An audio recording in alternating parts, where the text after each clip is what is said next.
हाय, कसे आहात सर्व? तर चला, आज संध्याकाळच्या जेवणामध्ये काहीतरी चटपटीत बनवूया. पण भाजी चपाती नाही बनवायची आहे आणि जास्त काही पदार्थ बनवायचे नाही आहेत. एक नाही तर दोनमध्येच असं काहीतरी चटपटीत बनवायचं असं माझ्या डोक्यात आहे. म्हणून मी आज ही रेसिपी ट्राय करणार आहे. इथे मी बनवते डाळ फ्राय आणि राईस. तर डाळ फ्राय जेव्हा आपण बनवतो तेव्हा ना सुटसुटीत जो राईस असतो ना, जो की बासमती असतो, तो नाही वापरायचा. इंद्रायणी तांदूळ वापरायचा, कारण तो डाळीसोबत मग टेस्ट त्याची छान येते.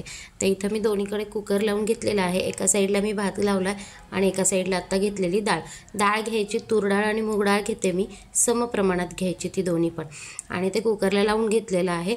आणि इथे मी कांदा चिरून घेते. कांदा चिरल्यानंतर टोमॅटो, लसूण, हिरवी मिरची हे सगळं कट करून घ्यायचं. आणि हे कट केल्यानंतर लसूण आपण चिरून पण टाकायचं आहे थोडासा तडक्यामध्ये. आणि नंतर आपण अद्रक लसूणची पेस्ट पण वापरणार आहोत त्याच्यामध्ये. आणि कसुरी मेथी, ड्राय मसाल्यांमध्ये येणार आहे कसुरी मेथी, हळद, मिरची पावडर, धणा जिरा पावडर आणि थोडासा गरम मसाला किंचितसा घ्यायचा, जास्त घ्यायचा नाही गरम मसाला.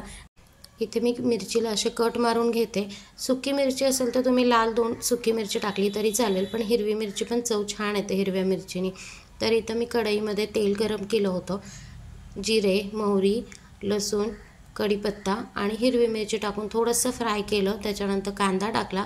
कांदा जास्त ब्राऊन करायचा नाही आहे, गुलाबी रंगावर परतला की त्याच्यामध्ये लगेच ड्राय मसाले टाकून घ्यायचे. टमॅटो टाकायच्या अगोदर ड्राय मसाले टाकायचे, कारण तेलामध्ये ते छान फ्राय होतात आणि मग मिरची पावडरचा जो एक कच्चा वास येतो ना, तो येत नाही. त्याच्यामुळं केव्हाही आपण डाळ फ्राय करतो तेव्हा तेलामध्ये अगोदर कांद्याच्या नंतर आपण हे सगळे ड्राय मसाले फ्राय करून घ्यायचे आणि त्याच्यानंतर टोमॅटो टाकायचा. टोमॅटो टाकल्यानंतर मीठ टाकायचं. हे सगळ्यांनाच माहिती आहे की टोमॅटोवर मीठ टाकलं की टोमॅटो लवकर विरघळतो तेलामध्ये. त्याच्यामुळे मी तिथं मीठ टाकून घेतलं. आणि इथे माझी डाळ शिजलेली आहे. इथे माझं कढईमध्ये मसाला पण फ्राय झालेला आहे. आता याच्यामध्ये ती शिजलेली डाळ टाकून घ्यायची आणि छान मिक्स करायचं.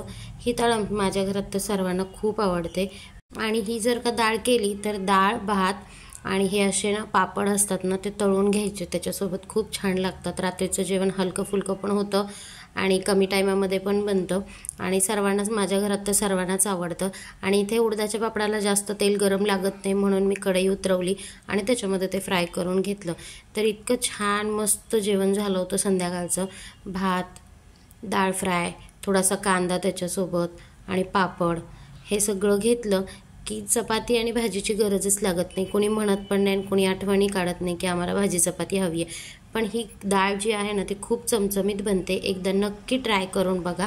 आणि व्हिडिओ आवडलाच तर लाईक, शेअर, सबस्क्राईब करायला विसरू नका. So thank you for watching.